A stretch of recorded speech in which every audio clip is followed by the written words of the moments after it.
శాశ్వత పరిష్కారాన్ని చూపించాలన్న ఆలోచనతో మా ప్రభుత్వం ఈరోజు ప్రజలకు అంకితం చేస్తున్నది.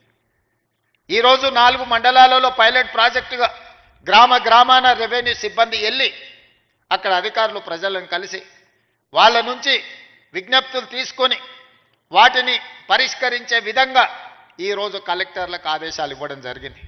మొదటి విడతగా పైలట్ ప్రాజెక్ట్ కింద 4 మండలాలతో కార్యక్రమాన్ని చేపట్టి తద్వారా మనకు వచ్చిన ఫీడ్బ్యాక్ను తీసుకొని ప్రతి జిల్లాలో కలెక్టర్ ఒక్కొక్క మండలాన్ని మళ్ళీ ఆ తర్వాత తీసుకొని ఆ మండలాలలో కూడా ఈ కార్యక్రమాలను చేపట్టి ప్రజల నుంచి సమాచారం తీసుకున్న తర్వాత అన్ని మండలాలల్లో ఈరోజు కలెక్టర్లకు స్పష్టంగా ఆదేశాలు ఇచ్చిన ప్రతి మండలంలో రెవెన్యూ అవగాహన సదస్సులు పెట్టడమే కాకుండా ప్రతి గ్రామంలో రెవెన్యూ సదస్సులను నిర్వహించి రైతుల నుంచి సమస్యలను తెలుసుకొని విజ్ఞప్తులను తీసుకొని వాటిని శాశ్వతంగా పరిష్కరించి వివాదం లేని తెలంగాణగా వివాదరహిత భూ విధానాన్ని తెలంగాణలో తీసుకురావాలన్న ఆలోచనతోని మా ప్రభుత్వం ఒక సంకల్పంతో ముందుకు వెళ్తుంది. ఇంత గొప్ప లక్ష్యాన్ని చేరాలి అనంటే చట్టాలు చేసిన మా ప్రజాప్రతినిధుల వల్లనే సాధ్యం కాదు. దీన్ని ప్రజలకు చేరవేసే ప్రతినిధులు మీరు. అందుకే మిమ్మల్ని అందరినీ ఈరోజు ఇక్కడికి రప్పించినాం. మా మిత్రులు శ్రీనివాసరెడ్డి గారు అన్నారు, ఖమ్మంలో పాలేరులో 1,00,000 మందితో బహిరంగ సభ పెట్టి భూభారతి చట్టాన్ని మనము ప్రజలకు అంకితం చేద్దామని.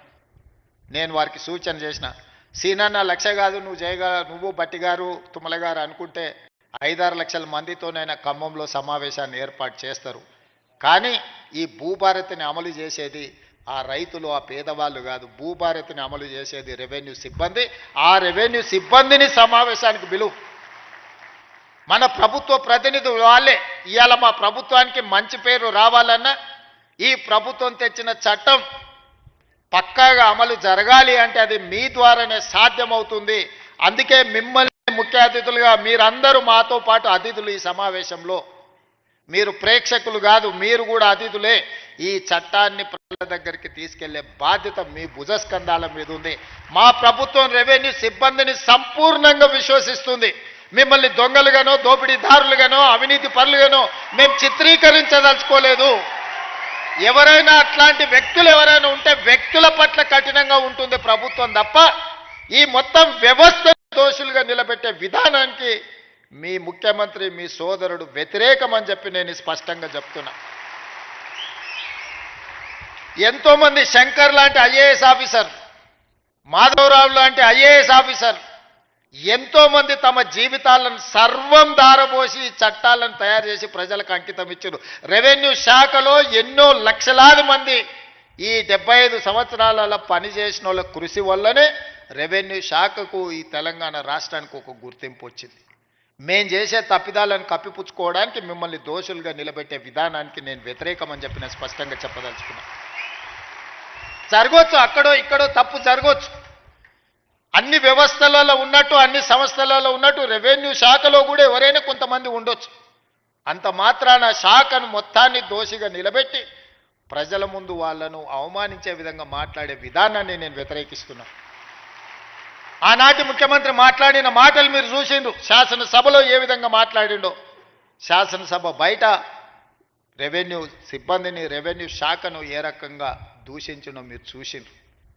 వాళ్ళు లేకుంటేనే వ్యవస్థ నడిచిందా? వాళ్ళు లేకుంటేనే ఎన్నికలు జరిగినాయా? వాళ్ళు లేకుంటేనే తెలంగాణ ఉద్యమం జరిగిందా? వాళ్ళు లేకుంటేనే తెలంగాణ రాష్ట్రాన్ని సాధించుకున్నామా? అన్ని సందర్భాలలో వాళ్ళు కావాలి, కానీ వాళ్ళు మాత్రం దోషులుగా సమాజం ముందు నిలబడాలా? ఇది ఎక్కడి విధానం? అందుకే ఈ విధానాన్ని, ఇలాంటి ఆలోచనలని, ఇలాంటి ఆలోచన చేసే వాళ్ళను సమాజానికి దూరంగా పెట్టాల్సిన బాధ్యత మన అందరి మీద ఉన్నది. ఈరోజు మంచి జరిగితే నాది, మేం చేసే దోపిడీ ప్రజలకు కనిపిస్తే అది రెవెన్యూ సిబ్బందిదని చెప్పే విధానానికి నేను వ్యతిరేకం. అందుకే ఈరోజు మిత్రులారా మిమ్మల్ని అందరినీ ఇక్కడికి పిలిచిన, నేను మీకు అందరికీ విజ్ఞప్తి చేస్తున్నా, మా కలెక్టర్లకు ఆదేశాలు ఇస్తున్నా. మీ ఆత్మగౌరవమే మా ఆత్మగౌరవం. మేము వేరు, మీరు వేరు కాదు. మనందరం కలిస్తేనే రాష్ట్ర ప్రభుత్వం. మేము చట్టాలు చేస్తాం, ఆ చట్టాలను మీరు అమలు చేస్తారు. ఈ రెండిట్లల్లో రెండు వేరు వేరు కాదు. ఒక మనిషికి 2 కళ్ళు ఎంత ముఖ్యమో తెలంగాణలో ఉన్న 69 లక్షల రైతులకు రాష్ట్ర ప్రభుత్వము రెవెన్యూ సిబ్బంది 2 కళ్ళ లాంటి వాళ్ళు. ఈ 2 కళ్ళు సరిగ్గా ఉన్నప్పుడే సమాజాన్ని మనం చూడగలుగుతాం, ఈ సమాజానికి మేలు చేయగలుగుతాం. అందుకే గ్రామాన వెళ్ళండి. ఏదైతే మన ప్రతిష్టకు భంగం కలిగిందో, మనల్ని అనుమానించే విధంగా, మనల్ని సమాజంలో దోషులుగా నిలబెట్టే ఆలోచన విధానాన్ని ఈరోజు ప్రక్షాళన చేయాలి, కడగాల్సిన అవసరం ఉన్నది. ఆ ప్రజల దగ్గరికి వెళ్ళి ప్రజా దర్బార్లు నిర్వహించి రెవెన్యూ సదస్సుల ద్వారా ప్రజల సమస్యలు తెలుసుకొని ఎవరి భూమి వాళ్లకు పక్కాగా లెక్క ప్రకారం లెక్క రాద్దాం. ఈరోజు కొత్త విధానాన్ని తీసుకొచ్చినాం. ఆధార్ కార్డు ప్రతి ఒక్కరికి గుర్తింపుగా ఈరోజు ఆధార్ కార్డు తీసుకొచ్చినాం. ఈరోజు భూమికి భూదారు తీసుకొస్తున్నాం. ఆధారు మనిషికి ఎట్లా గుర్తింపో భూమికి కూడా భూదారు నెంబర్ ఇచ్చి ప్రతి కమతానికి ఒక ప్రత్యేకమైన నెంబర్ ఇచ్చి ఆ భూమి యొక్క వివరాలన్నిటి కూడా అందులో పొందుపరిచే విధానాన్ని తెచ్చుకుందాం. ఇంత సాంకేతిక విప్లవం ఉన్నప్పుడు అదో పెద్ద సమస్యనా? ప్రతి భూమిని మెజర్మెంట్ చేసి సరిహద్దులు నిర్ణయించి ఇండ్ల ప్లాట్లకు చేస్తలేమా? ఇండ్ల ప్లాట్లకు సరిహద్దులు నిర్ణయించినప్పుడు భూమి కొలతలతో పక్కాగా రిజిస్ట్రేషన్ చేసుకోగలిగినప్పుడు వ్యవసాయ భూమిని కూడా పక్కాగా కొలిసి దానికి సరిహద్దులు నిర్ణయించడం పెద్ద సమస్యన? మన రెవెన్యూ సిబ్బంది చేయలేరా ఈ పని? దీన్ని మనకు అసాధ్యమా? తెలంగాణ రాష్ట్రం సాధించిన రెవెన్యూ సిబ్బందికి భూమి హద్దులు నిర్ణయించేది తెలంగాణ రాష్ట్ర హద్దులే నిర్ణయించగలిగిన రెవెన్యూ శాఖ సిబ్బంది భూమి యొక్క హద్దుల్ని నిర్ణయించడంలో పెద్ద సమస్య ఏముంటుందని నేను అడుగుతున్నా. అందుకే రాబోయే రోజుల్లో ప్రతి భూమిని పక్కాగా కొలతలేసి హద్దులు నిర్ణయించి దానికి సంబంధించిన రిజిస్ట్రేషన్ డాక్యుమెంట్ చేసి భవిష్యత్తులో ఎలాంటి సమస్యలకు తావు లేకుండా, ఎలాంటి వివాదాలకు చోటు లేకుండా మన చట్టాన్ని బలోపేతం చేసుకుందాం. కొంతమంది వ్యక్తులు దురుద్దేశంతో ఈ రెవెన్యూ శాఖ మీద సృష్టించిన అపోహలను తొలగించుకునే బాధ్యత మన అందరి మీద ఉన్నది.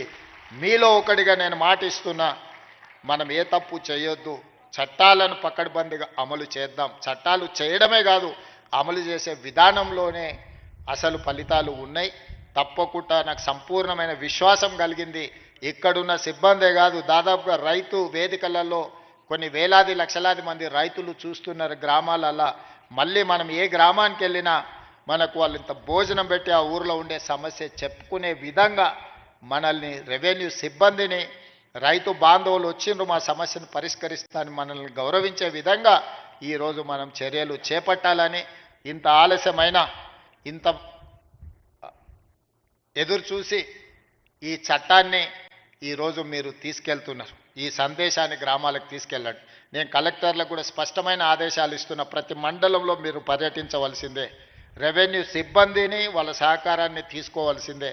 వాళ్ళందరూ కూడా గ్రామీణ స్థాయిలో, క్షేత్రస్థాయిలో అనుభవం ఉన్నవాళ్ళు, అవగాహన ఉన్నవాళ్ళు, వాళ్ళందరితో కూడా సహకారం తీసుకొని ఈ చట్టాన్ని అమలు చేయవలసిందిగా